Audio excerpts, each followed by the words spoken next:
protein and full race protein. Because this is again 2014, like a 2010 model, we have used also the 2014 okay. for the Olympic year. Sure, because there are the I would say the Inverno Olympic. Yeah, so we want to have the 2014 there, and it's and this is for younger. This will be the like it's maybe we will do it like this or in a different version, because our designer, he makes different colors, different. So he sends us every week. He sends us a few papers. And then we have a look at it, and after a few days we have a look again. And if we still like it, then we keep it, and if we don't like it after a few days, we put it out. And then so after a month or so, then we say, okay, this is going to be. That's nice, and it's. Yes. I like boards not too shiny, not too colored, not too flashy or whatever. Somebody who I like boards like this or the Black Mamba. Black Mamba is good, yeah. But it's for us it's always a challenge, because customers, you have all kind of customers. Some customers like to have Black Mamba, easy, like a very, very mellow board. Others would like to have bright colors and mixed colors. So for us it's always a challenge for the different boards we have, like snowboard, cross, freeride, free carve, race boards, to have a little variety, Sure. And we try to have at least one which is colorful, which is usually the kids board or maybe the free carve board.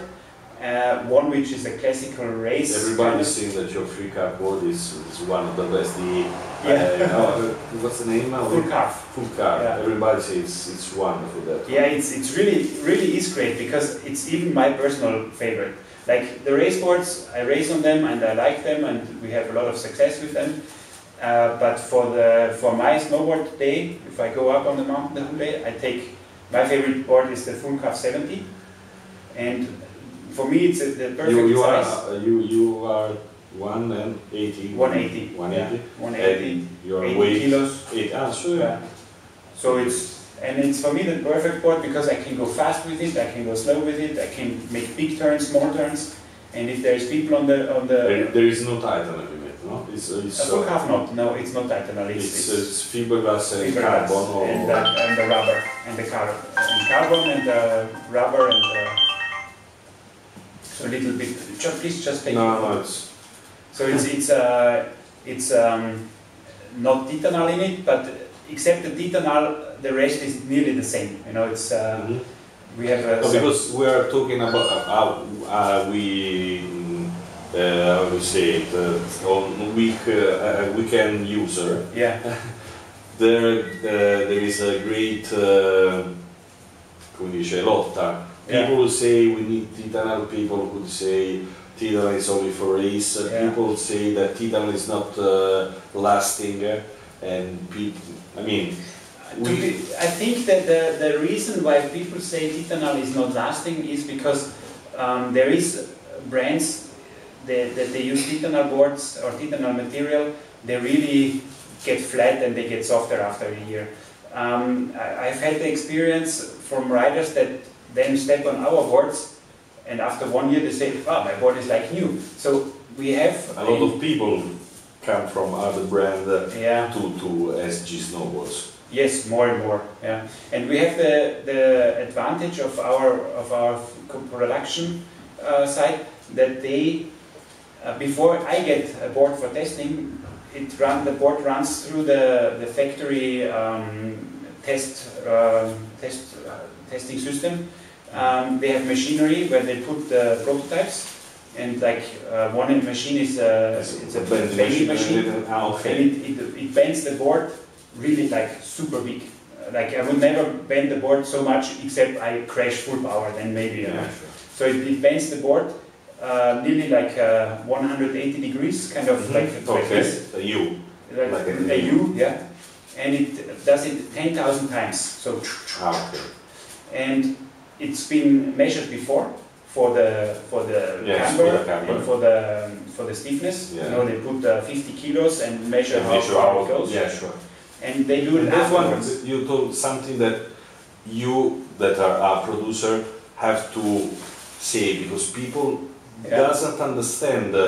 I mean, if you say stiff, I don't know what it means. If there is not a measure of stiff, because this is but I know, because in the center, on the front, on the back, it changes. But I mean, people doesn't know, doesn't even can understand. If I go, I mean, on the F2 website, they told me the RS World Cup are 10 stiff, but what does that mean? Yes, it's. So in my opinion, my small little opinion, could be something useful for the everyday carvers to know that when I put 15 kilos on the middle of the board is going to bend for 1, 2 or 3 centimeters. So I can make just a first idea, but it's something, no? Because in other way, I cannot understand. I don't know what to choose. That's true. Because you don't know when stiffness number 10, you don't know what it is. It's not kilos, it's not centimeters, it's nothing. It's 10 potatoes or whatever.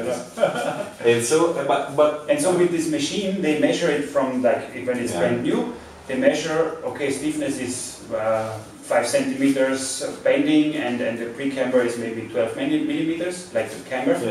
And then they put it in the machine for 1 or 2 days, and it goes 10,000 times, and then after they measure it again, and if it must not lose more than about 10% from the camber. So if it has 11 millimeters before, it must be minimum 10.5. But that depends from what? From the type of titanium, the type of glue, from the type of glue, from the materials, how they are mixed to each other, with the temperature and the pressure they are. It's a lot of things. Together. Yes, and so they run this test, and if it's not okay, if it's not within this 10%, I don't even get it for test. And they make it as long as they reach the goal to be in that limit, and then I get it for testing. So it's not a problem of the titanium itself. It's the problem how it works. Yes. Yes. I mean, the titanal is a problematic material. That's sure. But it's also very good. It's hard to glue because it's metal. It's hard to glue with carbon or whatever you. And it's hard to glue, and it needs protection because it's very strong. See, I remember the first Kessler was a lot of problems. A lot of breakage. Yes. Because on the first layer, no? I think it's also maybe the first layer, but we also had boards without top sheet. We had some boards with titanal on the top. Our first version of the Torino, I think, was one, which had like the first prototypes had no plastic, no problem. But it's more or less again about heat and pressure and which materials you combine with the titanal and with the next layer. Sure. And because the breakage is usually a problem of sticking, like the glue. How should I like the lamination, the problem. The lamination, yes. And if you find out the right combination, it should be okay, even if it's a top layer or not a top layer. And so why you are using the glass board for everyday carving? Why? Because it's more easy. Okay. Because I compare it. If I have a Ferrari Testarossa or whatever, I don't go. It's very difficult to I go with it for 1 hour or 2 for race, but for the whole day driving around somewhere, you better have a automatic, nice car. And I've tried the some. I mean, I'm not saying the factory just because. And they make wonderful boards, very expensive, and I've tried one with carbon, very stiff. I mean, it's okay. This is okay for 1 hour. Yes. Nothing. And when I get back, no, you have to try one titanal. Okay, that's okay. But I didn't feel this. I mean, I need that titanal. Yeah. I also tried the virus. Frank told me, come here, I have to make you try this board. I told him, I'm not that good.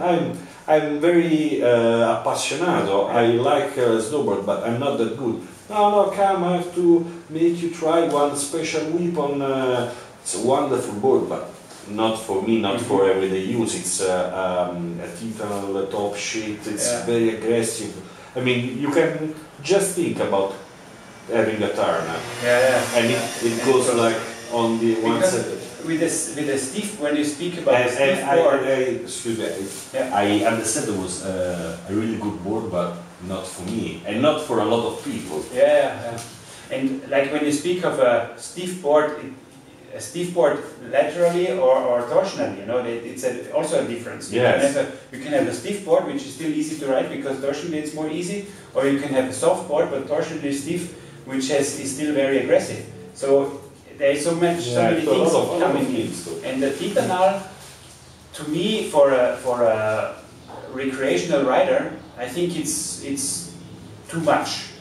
Unless you want to have, like, you have different boards, and you want to have one for like the strong days where you feel strong, where the slope is empty and you want to know it, then you take one titanal. And you also have that the Americans call the Euro Snow, no? Yes. But if you own, like, for instance, you have only one board, I would never suggest a client to buy a titanal board if he only buys one board. Because then I would suggest him, from our line, I would suggest him a full calf. I would say, hey, please get the full calf 70, you can have every day your fun with this board and you are happy. Everybody say that. Everybody say that the full calf is... And when you want to have a second board, then okay, let's go for a titanal, or let's go for maybe a force, because you don't want to go maybe on soft boots ones with carving on the... But you can put also the art buildings on that. Yes, it's possible, because we have also like a fat and a normal, like a narrow and a fat version, and people are also riding with a hard binding. Because one of the other things is called, in Italy we call it mito metropolitano, so whatever people say that somebody said, somebody said, mito metropolitano, somebody said that the putting hard bindings on soft boots will break the board. No, I'm not talking about your, in general, I think normally speaking. In general, no. Because people say that you are putting too much force on a board which is very floppy and you're going to bend it too much. I mean, it could be possible. People say, people say. Yeah, it could be possible with a real freestyle board, you know, like a really soft park board. Gomma, like a park board, which is anyway very soft, even for soft boots. And then I think you wouldn't be even able to ride it properly with hard boots. But even then, I think, because also those boards are made so flexible, you know, when freestylers crash, the board bends like in all the directions, they don't break. So I think you don't break it unless it's probably a very lightweight construction, you know, with a kind of the how you say, the honeycomb. Honeycomb, sure. That's possible, because then if the pressure from the binding is, you know, on the corner of the binding is very strong on the edge, this is possible that it can press in, but also with the soft binding it happens.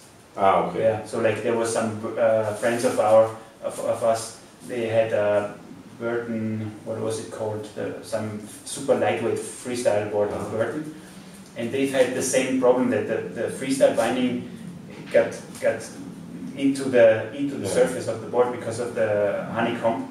And so, you know, I'm asking that you because a lot of people would like to ride how do you say, freestyle board, can you call like a free ride board with hard bindings, like the years ago, like there was back in the days. There was the supermodel, the Bartle supermodel, which is in the middle. I think, and now because now the border cross boards that could be are always short, the long, I mean. Yeah, we have a 165, 160. 165 is short. Yeah, but with a big radius. It has a 16-meter radius, so it's a board which is going fast. If you go fast with that small edges, I mean, We're not talking about Sigi Grabner. We are talking about Jacopo Dotti and his friends. But it really depends on the side cuts, because 65 force, this one has a side cut like 60 meters, so it's more side cut than an old Burton Raceboard 85. No, sure, no. The thing I'm saying, it's quite long side cut, so you are going to go fast. Super fast, yeah. and you are having a short edge. A short edge. So it's gonna it's gonna support you that short edge. It's enough. It's enough. It's way enough for Sigi. No, it's enough. It's enough for. No, because you actually, if you think you need a long board for stability and for supporting your weight. The edge, even of a 185 board, you never use all the edge. It's really, you from a 185, it's a running length of 165. Yes, yeah. You use the edge of maybe 140 maximum or 135, and so you're also there on the force. And with this board anyway, you're not going to have so aggressive turns with a real race board. You're always going to go aggressive. Surely also because even it's wide. Of the wide, yes. So you're going to be a step lower from the aggressive turns, but still like on a good pressure. Yeah, sure. And but also because you can have the angles, better angles, not so. But I'm sure every board which is made in a sandwich construction with a wood core, no worries to use a plate binding. Yeah. Okay. Yeah. Because wood core, it's strong, and it has sidewalls, so it's really a strong construction, which the glue sticks very well. Should not be a problem. I mean, it's always good if depends always on the binding, because there is bindings, they just destroy boards. There is like American bindings, as I have the experience by myself, they're super strong. But you're using that. You told me that you're using that. Only parts of it. Ah, okay. I take the heel and the toe part and put it to my plate. To use F2. No, I have the bomber. No, okay, that's the plate. Yes. That's the binding pieces. Okay, and you put on which plate? On the SG plate, directly. You made your own plate. Directly on the board. Yes, I have this plate. I have holes here and here, because I don't want to use the whole binding because of the weight. And also of the spessore. And the high, it's too high. And it's... Sam, ti posso richiamare? Sì. Beh. Vabbè, non vi preoccupate per me, Va bene?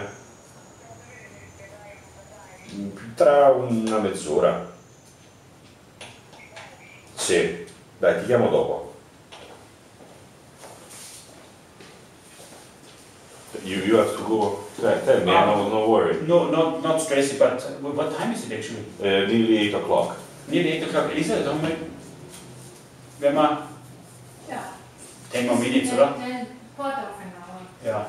So also I have to get back. This is my...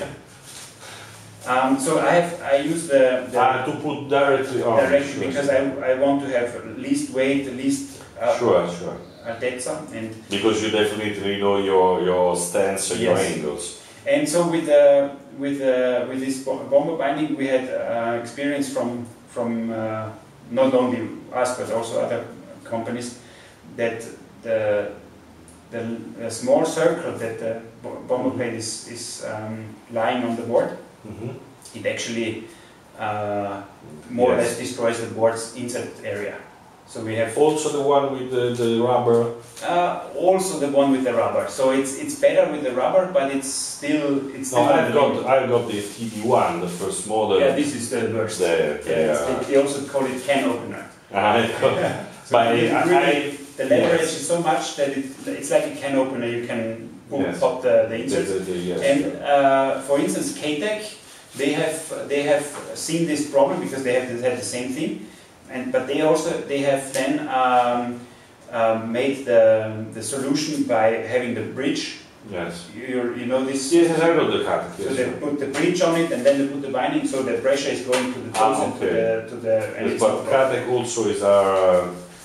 yes. So it's all of those bindings. They are okay, but they are not perfect. You know. No. I just said that Katek was nearly disappeared.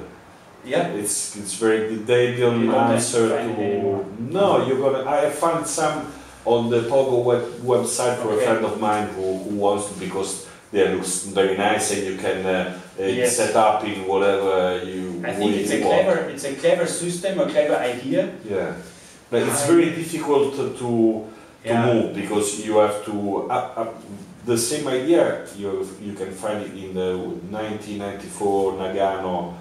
It's you know that yes, it's 1994. Yes, yeah. It's in the model Nagano. I bought a pair on eBay, and has more or less the same idea, because the Katek has that center screw. Yes, the center screw, and the Nagano has only the 4 screw that you can choose all the angles, and other 4 screws coming from up that will lock everything. Yeah, it's more or less the same idea. The only problem with those bindings, if it's the bomber, sidewinder is better now, but or the Katek or the 94 or also the Fioka, in my opinion, they are all too aggressive, too stiff. Okay. Because for racers especially, you must not have a stiff binding, because then you have not enough feeling and not enough, for the fine steering of the boat. Yeah, sure. And everybody of those binding producers, they have the opinion it must be a fucking stiff binding, but it's nobody of the successful racers. No one is riding a stiff binding. I love the Barton now. It's a car company. Yeah. I know, because they are so light and they've got this little movement as flex. And also one problem I think somebody said before that the metal leverage will kill your boots. Also, because it's carving your boots. Yeah. It's just too, you always have to have some kind of suspension somewhere, and if you're screwed down to the binding, to the boot, it's in Italian engineering it's called grado di libertà. Yes, grado di libertà, and if there is no grado di libertà in the material, then your legs will have to have this movement. Yes, but also, with you told me that you used 950 or 12, no? Yeah. So if they carve your front, that could be a real problem. Yes. A lot of people are using now the UPZ.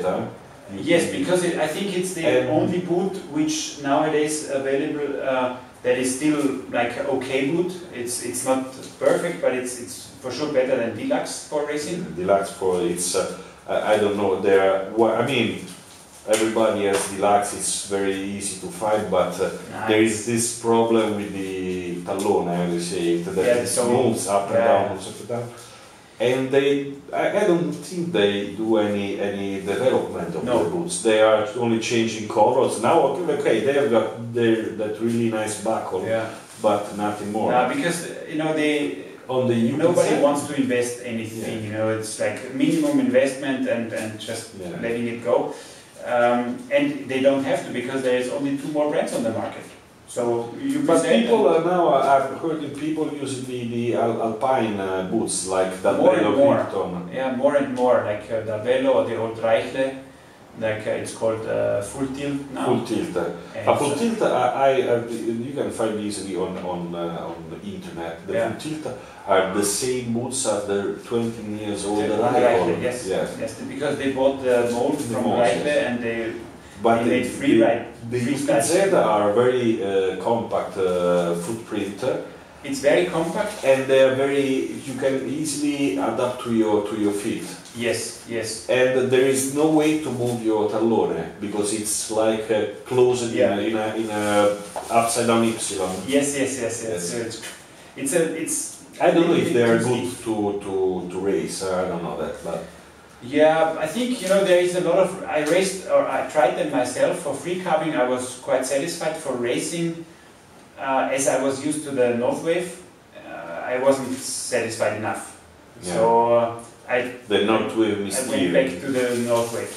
But also because... But you're still using the Molle suspension at the back of your North Wave? Yes. Are you using it?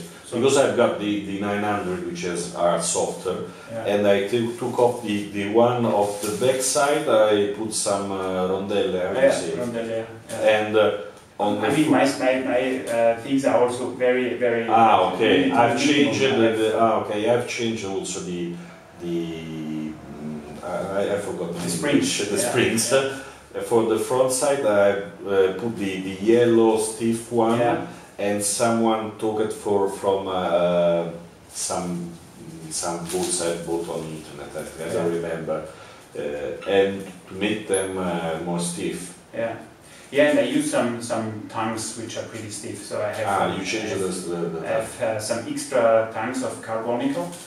So because with the plate, I gave him some of my tongues to try something carbonical. So he made me some carbon fiber tongues, and especially for my ankle, because I want to have it protected with a strong tongue, and for me it works pretty well. Okay. But most of the riders riding it, they have normal plastic tongues. Yeah. No, I've got some tanks from Raikol Racing, which are stiff, and it's more or less the same shape of the North Wave. So maybe I try that. Yeah. Because the 900 are, I mean, I weigh so much, so it's. But you're taller. You're 96. 96. 96. Tall man. So you need long boards. I got from Barton 57 to R1785. Yeah. I prefer about between 70 and 80, because 85 also, I mean, in the center of Italy, usually we have got not so, we have got narrow steep slopes. So one thing that it's difficult when you have to put in the traverso, I will say, and it is after of the slope. Yeah. It's getting dangerous then. Yes. No, my favorite board is surely the SG Black Mamba. And okay, so SG Black Mamba.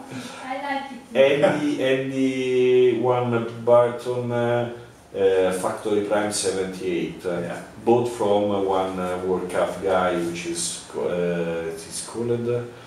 I don't know. I found him on eBay, and it's very nice. It's very old board. It's about 96 or 98. I've used it for 2 years. Then I said to myself, I want to try something more. And the last year I say, this board, I'm gonna try it again. And it's very nice. I like it so much. It's funny when you take out old boards. I mean, we've had nice boards 10, 15 years ago. They were working very well, actually. It's called Mickey Dabringer. Mickey Dabringer, yes. And Mickey Dabringer. And I bought it for about 80 euros on eBay, yes. Because it's not really... Mickey Dabringer, yes. Good friend of mine. Yeah. He's also from Carinthia, from the same area. I don't know that. He's been, everybody's coming from Valpustaria, I told you before. It's like, near here. Yeah. And I want to try to meet Thomas Pruger. Thomas Pruger, yes. Yes, which is also easy in Rasuna. Yeah, it's in Olang. Yes. It's Olang. It was called in Italiano. It's una falegnameria. It's selling wood, no? Yes, selling wood. Big company there. Yes, big company. I wrote him, but he didn't answer, so I go to knock to his house. Yes. As I made here. Nice. Yes, because so can people. I said before, people can avvicinarsi, come si dice, avvicinarsi can come closer to us. Vicino. Yes, avvicinarsi come close to our snowboarding. Yeah. And it's, I mean, for me,